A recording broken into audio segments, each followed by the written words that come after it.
Shalom pemirsa, senang sekali hari ini saya Astia Dika bisa menyapa Anda semua. Di kesempatan yang luar biasa ini, di hari yang begitu istimewa ini, kita punya kesempatan yang spesial mengenal lebih dekat sosok inspiratif kita hari ini yang sudah hadir bersama saya, Bapak Pendeta Maulinus Siregar, Master Teologi. Beliau saat ini menjabat sebagai Ketua Rapat Pendeta HKBP dan bertugas sebagai Pendeta HKBP Resort Taman Mindi. Dan kita akan mengenal lebih dekat seperti apa visi misinya, gagasannya untuk menuju Sinode Godang Desember nanti. Langsung kita sapa Amang Pendeta kita hari ini. Apa kabar Amang? Baik, puji Tuhan. Sehat.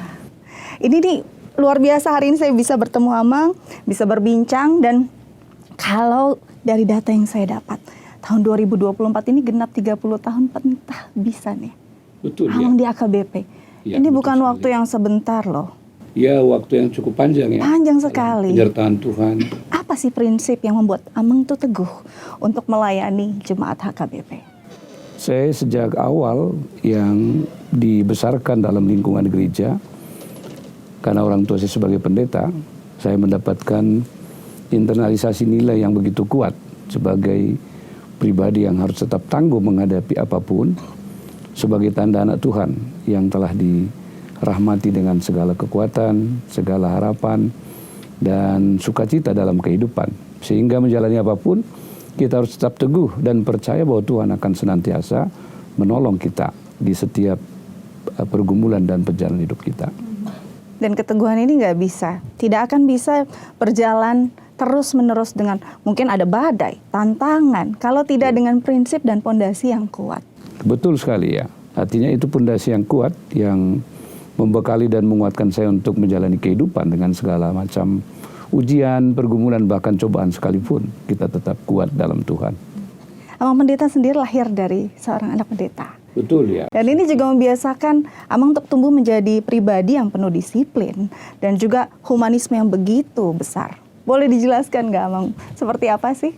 Ya betul sekali, karena saya lahir sebagai anak pendeta dan bertumbuh dalam lingkungan gereja yang begitu taat, beribadah, taat, mengikuti Yesus. Tentu itu membentuk nilai-nilai yang kuat dalam diri saya. Utamanya juga dalam pendidikan di lingkungan keluarga, di mana orang tua saya mengejarkan nilai-nilai itu sejak awal. Bahkan dalam pengalaman mereka sebagai pendeta, pengalaman-pengalaman itu juga memberikan pelajaran penting bagi kita. Sejak kita misalnya masa kanak-kanak, kan ada kalanya pendeta menghadapi kesulitan. Bagaimana orang tua saya misalnya menghadapi itu dengan prinsip dan nilai-nilai Kristen yang kuat. Sehingga mereka tetap tegar, mampu melewati itu dengan penuh sukacita. Dan ini bukan 1 tahun atau 2 tahun, tapi sepanjang hidup Amang, hidup Amang Pendeta, Amang menyaksikan itu. Terbentuk menjadi karakter yang begitu kuat. Iya, dari pengalaman yang saya lihat dan diajarkan oleh orang tua saya, tentu itu menjadi sebuah nilai-nilai yang menjadi teladan ya. Karena kita sebagai manusia kan secara psikologis memiliki satu prinsip mengimitasi ya, mencontoh apa yang ada di depan kita. Dan orang tua saya tentu menjadi sebuah sosok pribadi yang memiliki pengaruh yang begitu besar dalam membentuk nilai-nilai dalam kehidupan saya. Karena guru kehidupan pertama seorang manusia ya orang tua ya? Orang tua ya, tentu sekali. Itu yang luar biasa. Amang, kalau yang seperti saya baca, Amang sendiri punya keinginan besar ketika mungkin nantinya menjadi seorang Eporos HKBP. Ingin mengeratkan persahabatan dalam bentuk Okwim ini. Ini satu hal yang mungkin jadi dambaan banyak orang juga. Bagaimana dunia ini tuh bisa erat, bersahabat, bertoleransi. Mengingat HKBP adalah satu gereja yang terbesar di Asia Tenggara. Kira-kira apa nanti langkah-langkah yang akan Amang Pendeta lakukan untuk merealisasikan ini? Ya, jadi kita berterima kasih karena pimpinan HKBP sekarang ini telah membangun sebuah hubungan ekumenis yang baik dengan berbagai komunitas Kristen dan non-Kristen juga. Sebab ekumenis itu bukan hanya milik orang Kristen saja, apalagi kita sebagai bangsa Indonesia perlu membangun dan merajut kehidupan bersama kita dengan sesama bangsa dan sesama warga Indonesia. Terutama karena kita diingat oleh satu prinsip yang kuat, yaitu Bhinneka Tunggal Ika. Jadi tetap warna kekristenan itu akan mewarnai juga relasi kita dengan sesama kita, termasuk gereja-gereja Kristiani, sehingga kita menjadi salah satu pionir dalam membangun kebersamaan kita. Sekarang kita melihat bahwa fenomena umum tidak ada orang yang bisa berjalan sendiri. Tentu kita membutuhkan Harus kebersamaan, bergandengan tangan, keakraban. Kita harus semakin guyup dengan teman-teman kita lainnya sehingga kita bisa mengerjakan sebuah pekerjaan bersama. Karena Indonesia ini adalah sebuah proyek bersama juga. Tidak hanya dikerjakan oleh satu komunitas agama tertentu, tapi juga menjadi bagian dan tanggung jawab yang harus dilakukan bersama-sama. Ini satu hal yang menenangkan hati ya. Bagaimana Amang Pendeta bilang tadi, oke, ini bukan cuma milik segelintir orang atau satu golongan. Ini untuk Indonesia. Jika ini memang bisa terrealisasi, alangkah indahnya kehidupan kita nanti, Amang. Amin. Amin, kita amin bersama. Baik, selanjutnya ada hal yang juga menarik ketika Amang bilang bahwa saya ingin memanggil pulang para jemaat yang mungkin terdaftar, tapi mungkin sekarang ada kendala. Kita nggak bisa menjudge orang. Ada kendala untuk datang ke gereja atau mungkin tidak terdaftar di gereja manapun.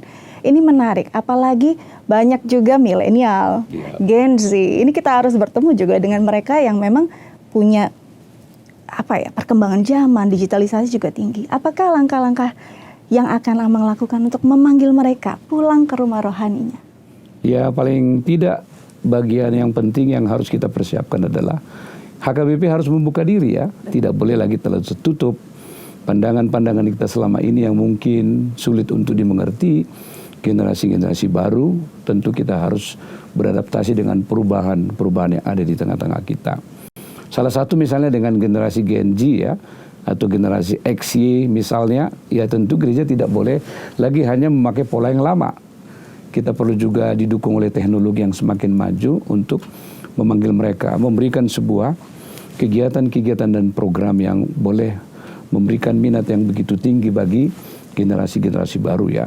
Karena kalau HKBP masih terus mempertahankan pandangan lama semua, tentu kita akan sulit untuk dapat mengajak mereka atau memanggil kembali mereka untuk bersama-sama memikirkan bagaimana berjalan bersama-sama menapaki kehidupan kita sebagai salah satu gereja yang terbesar misalnya di Indonesia ini, untuk boleh menjadi pionir dalam pengembangan program yang dapat menyatukan kita sebagai masyarakat bangsa Indonesia.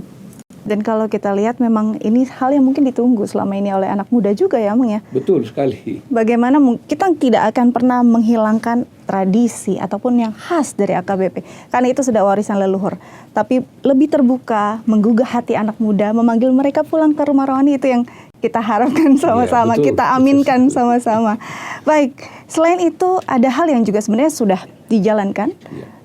Mungkin di pemerintahan saat ini, bagaimana sentralisasi keuangan juga sudah mulai ya. Tapi ini juga menjadi fokus Amang agar kesejahteraan bisa merata. Bahwa jemaat, umat, dan pelayan yang sejahtera mungkin secara lahiriah akan batinnya, rohaninya juga sejahtera. Betul nggak, Amang? Betul ya. Jadi kesejahteraan ini perlu dibagi secara merata bagi seluruh pelayan-pelayan di HKBP, sehingga tidak ada lagi semacam perbedaan-perbedaan yang tajam pendeta yang di daerah perkotaan dan pedesaan.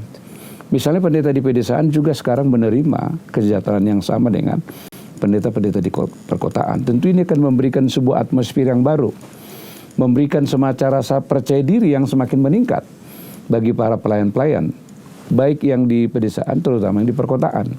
Mereka akan merasakan kesempatan yang sama yang boleh mereka nikmati. Misalnya pendeta yang di pedesaan juga perlu untuk menyekolahkan anak-anak mereka. Dan selama ini mungkin itu sangat sulit karena masing-masing gereja setempat memberikan penggajian yang sangat terbatas bagi pendeta-pendeta mereka sesuai dengan kemampuan jemaat itu. Dengan program sentralisasi ini sudah merata. Para pelayan HKBP dimanapun mereka bekerja, dimanapun mereka bertugas, mereka mendapatkan kesejahteraan yang sama. Jadi ini tentu sebuah sukacita yang baru bagi gereja HKBP. Setidaknya kita boleh mengatasi satu persoalan besar yang lama dihadapi oleh gereja HKBP, yaitu program sentralisasi keuangan, kesejahteraan yang terbagi secara sama dan adil di tengah-tengah para pelayan dimanapun mereka melayani. Itu dia, kita harapkan sama-sama ini terwujud sampai ke penjuru negeri. Iya, sudah berjalan sekarang. Sudah berjalan ya. Kita dukung lagi agar makin kita merata. Amin. Amang, pemirsa mungkin ada yang sedikit juga tahu ya bahwa Amang Pendeta ini punya background yang luar biasa. Tidak hanya melayani di Indonesia, tapi juga di Amerika. Mungkin ada pengalaman yang bisa di-share, yang bisa jadi masukan untuk pengembangan kita di dalam negeri. Seperti apa saat Amang di sana? Ya memang sangat beda ya pengalaman kita di sana dengan resources yang terbatas waktu itu ya. Pada awal kita memulai pelayanan kita, banyak pekerjaan-pekerjaan yang mungkin tidak pernah kita lakukan di Indonesia ini. Mungkin katakan saja misalnya, sebagai pendeta kita memiliki tanggung jawab yang langsung untuk mempersiapkan hal-hal yang diperlukan oleh jemaat. Misalnya kita pergi lebih awal ke gereja, kita yang membuka gereja, mempersiapkan apa yang diperlukan untuk menyambut jemaat. Pada saat kita mengakhiri kebaktian, kita mau berpisah, maka kita harus mencek ya, melihat apa yang kurang, membersihkan semuanya sebelum kita meninggalkan gereja. Dan ada pengalaman yang unik yang saya alami pada waktu itu. Pada saat peristiwa September 11, kita menghadapi satu keputusan negara Amerika yang melakukan special registration, registrasi khusus untuk seluruh warga negara asing yang masuk ke Amerika, terutama dari negara-negara yang sering digolongkan waktu itu, negara-negara dari Muslim country. Mereka harus setiap bulan melapor ke badan imigrasi di Amerika, dan kita harus mendampingi itu. Banyak yang kita dampingi pagi hari karena mereka dalam kecemasan, ketakutan. Itu adalah pengalaman saya yang sangat luar biasa yang berkesan dan memberikan kepada saya itu sebuah nilai baru tentang perlunya kita membangun sebuah sikap solidaritas ya terhadap penderitaan orang, terutama dalam pelayanan-pelayanan sosial yang harus lebih konkret kepada warga yang sedang menghadapi berbagai persoalan-persoalan di tengah-tengah kehidupan. Itulah beberapa pengalaman saya yang mungkin sedikit agak berbeda dengan yang di Indonesia. Dan saya juga harus bekerja ekstra. Ya karena memang pada waktu itu kita belum boleh menutupi semua kos kita. Karena memang baru memulai waktu itu gereja ya. Jadi kita harus juga bekerja tambahan. Jadi saya pernah juga sebagai cleaning service. Pernah juga saya melempar koran. Tapi saya menikmati itu. Itu sebagai bagian dari sebuah jalan atau solusi yang bisa kita lakukan supaya kita tetap bisa menjalankan tugas-tugas pelayanan kita tanpa pernah mengeluh atau tanpa pernah kita bersungut-sungut dengan kekurangan-kekurangan yang masih ada pada waktu itu. Tanpa pernah mengeluh, tanpa bersungut-sungut. Karena ini bukti bahwa setiap tempat punya cerita. Betul setiap sekali. tempat punya tantangan masing-masing. Tapi value yang dibawa juga beda ya. Beda value yang dibawa tentu ya. Itu menjadi sesuatu nilai yang akan memengaruhi hidup saya dalam perjalanan saya selanjutnya. Pada saat misalnya menghadapi ujian dan tantangan, kita sudah cukup terlatih misalnya dengan nilai-nilai yang telah dianut ya. Nilai-nilai yang telah kita yakini sebagai kekuatan yang boleh menopang kita dalam menghadapi segala ujian di tengah-tengah kehidupan. Inilah kadang kita dapat satu anugerah, dapat satu kebahagiaan bisa kita terima dengan penuh kasih gitu ya. Tapi saat tantangan belum tentu. Belum tentu. Tapi Amang bisa melakukannya justru menjadi value baru dalam hidup. Betul, ya. Dan menjadi Betul, pondasi yang lebih kuat. Ada satu hal yang saya kutip juga tentang karakter Amang yang menurut saya juga perlu jadi teladan untuk anak saat ini ya, para milenial dan Gen Z dan juga mungkin banyak orang. Saya bukan pribadi yang takut untuk dikritik. Saya pribadi yang terbuka. Sulit loh menemukan orang yang mau dikritik saat ini. Maunya dipuji biasanya. Betul. Kenapa terbuka akan kritik? Ya memang ini tantangan kita secara umum ya. Ini natur manusia memang selalu ingin diglorifikasi ya. Supaya mereka mendapatkan sebuah pengakuan yang membuat mereka merasa percaya diri. Tetapi seorang pemimpin harus lebih tanggap dan lebih terbuka untuk menerima kritik. Sebab kritik itu kan bukan hanya sebuah jalan untuk merendahkan atau melihat kelemahan orang lain, tetapi justru itu sebenarnya sebuah media yang cukup membuka ruang untuk seorang pemimpin misalnya melihat bahwa masih ada kekurangan-kekurangan yang harus diperbaiki. Karena tentu dalam hidup kita ini kita tidak sempurna. Kita membutuhkan banyak masukan-masukan bahkan kritik. Karena kadang-kadang kita mungkin merasa bahwa apa yang kita lakukan itu sudah cukup baik. Padahal belum tentu. Ada orang yang melihat dari angle-angle yang berbeda. Dan itu tentu akan menolong kita untuk lebih baik lagi, lebih optimal lagi untuk melakukan sesuatu atau melakukan kegiatan atau program di tengah-tengah pelayanan kita. Dan kritik tentu harus kita dengarkan dengan baik. Nggak perlu langsung banyak baper gitu ya. Kalau masih baper pemimpin gereja masih mau baper misalnya dengan kritikan warga, itu tentu tidak siap menghadapi realitas hidup kita sekarang ini, di mana ya semua hal harus terus-menerus diuji, terus-menerus misalnya dikritisi, apakah itu yang terbaik.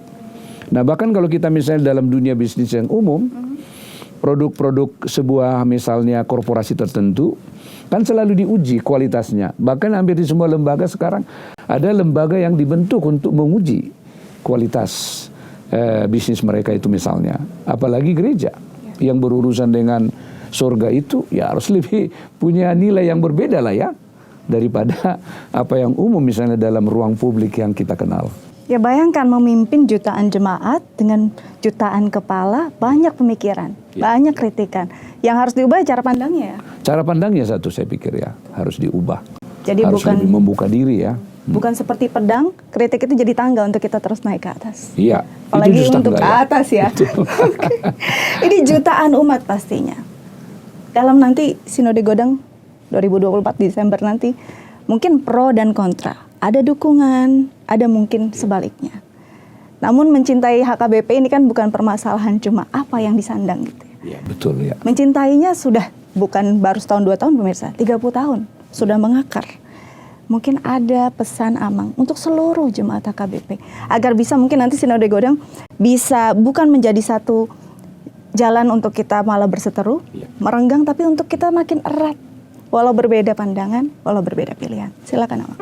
Ya, untuk jemaat tentu kita sangat mengharapkan doa-doa ya yang harus dipanjatkan kepada Tuhan supaya hati seluruh pemilih itu tetap mengingat bahwa mereka melakukan rapat dan sinode itu bukan hanya sebagai sebuah kegiatan yang duniawi, tapi itu sebagai pesta rohani, bahwa apa yang kita lakukan adalah sebuah pertanggungjawaban kepada Tuhan. Jadi pilihan apapun yang mereka ambil, tentu itu bukan persoalan yang utama, tetapi mereka harus mengenal dengan sungguh-sungguh siapa yang mereka harapkan dipilih untuk memimpin gereja HKBP. Karena semua calon-calon ini kan punya kualitas yang hebat-hebat lah kalau saya bisa sebut. Dan tentu mereka telah dipersiapkan Tuhan sejak lama. Seperti saya misalnya 30 tahun sudah sebagai pendeta, tentu sudah banyak melalui berbagai ujian ya, berbagai proses membentuk saya menjadi seorang pribadi yang boleh dipakai oleh Tuhan. Tentu pengalaman-pengalaman itu sangat memengaruhi bagaimana cara kita memimpin. Dan dengan calon-calon yang ada, tentu kita tidak perlu meragukan semua orang yang sudah dipersiapkan oleh Tuhan. Karena itu jemaat perlu berdoa. Mereka perlu memikirkan dengan baik, dengan pertolongan Tuhan, menetapkan pilihannya dengan melihat apa yang dibutuhkan oleh gereja kita di masa-masa mendatang. Khusus bagi peserta, tentu ini sebuah ujian bagi kita. Kita menerima sebuah amanat bukan dari manusia, tetapi daripada Tuhan. Kita harus mempertimbangkan dengan nurani, dengan iman kita, bagaimana kita melihat sosok pemimpin kita yang mampu untuk membawa gereja HKBP menuju sebuah gereja yang semakin terbuka, semakin berkualitas dan tanggap terhadap tantangan-tantangan zaman ini. Lebih mampu untuk menjawab pergumulan-pergumulan kita sekarang ini, terutama untuk generasi muda. Tentu ini sebuah tantangan khusus bagi HKBP menurut saya, karena ada dilema-dilema yang belum bisa kita atasi. Ada berbagai tantangan yang sampai saat ini belum bisa diatasi oleh gereja HKBP khusus untuk generasi muda. Karena pengaruh nilai-nilai budaya kita, nilai adat kita yang memang ya yang secara sosiologis sangat memberi tempat kepada mereka yang disebut misalnya orang tua atau mereka yang sudah masuk dalam sebuah sistem sosial kita. Dan tentu memang anak muda nggak masuk ke sini karena dia tidak masuk dalam struktur atau sistem sosial kita. Tapi sebagai gereja, kita harus berbeda dengan organisasi-organisasi sosial lain. Gereja harus menjadi sebuah ruang yang sangat terbuka bagi siapapun, yang boleh mendengar siapapun, yang boleh mengajak siapapun untuk berkarya di tengah-tengah gereja kita itu. Karena itu, kepada para pemilih nanti, apakah pendeta dan dari kaum awam atau majelis yang akan diberangkatkan menuju Sinode Godang, kami menitipkan pesan, berdoalah dengan sungguh-sungguh, minta pertolongan Tuhan, supaya Tuhan yang menolong kita untuk menentukan pilihan kita, karena siapapun yang dipilih itu adalah yang dipercaya oleh Tuhan untuk memimpin gereja HKBP. Tapi setidaknya pakai juga ini ya, akal pikiran kita, ya, disesuaikan dengan tantangan dan kebutuhan HKBP dengan sosok-sosok yang dipersiapkan oleh Tuhan untuk dipilih. Menarik sekali, ini luar biasa pesannya. Dan kita merasa bahwa ya ini bukan satu hal yang sifatnya duniawi. Pemilihan ini pertanggungjawabannya pada Tuhan. Amang, terima kasih banyak. Sudah berbagi banyak sekali. Bukan cuma berbagi cerita, pengalaman, tapi ternyata banyak hal yang sifatnya akhirnya melegakan rohani kita. Bahwa ternyata setiap tantangan itu bisa jadi satu tangga kita untuk naik step lebih baik lagi, untuk kita menjadi orang yang lebih berkualitas. Amin. Terima kasih Dika sudah bersedia juga memberi kesempatan untuk berdiskusi lah ya, melakukan sebuah percakapan yang boleh mengajar kita bagaimana kita menyerap inspirasi dalam kehidupan kita. Terima kasih. Terima kasih, sehat terus Amang Pendeta. Sama-sama Dika, makasih. Baik pemirsa, itu dia perbincangan kita hari ini bersama Pendeta Maulinus Siregar, Master Teologi. Semoga ini membuat Anda mengenal lebih dekat, bukan hanya sosoknya tapi nilai-nilai kehidupannya. Membuat value-nya menjadi satu pegangan kita untuk menjadi manusia yang lebih baik, manusia yang lebih dekat dengan Tuhan, dan semoga rohani kita makin dibasuh dengan embun yang baik. Saya Astia Dika pamit undur diri. Terima kasih.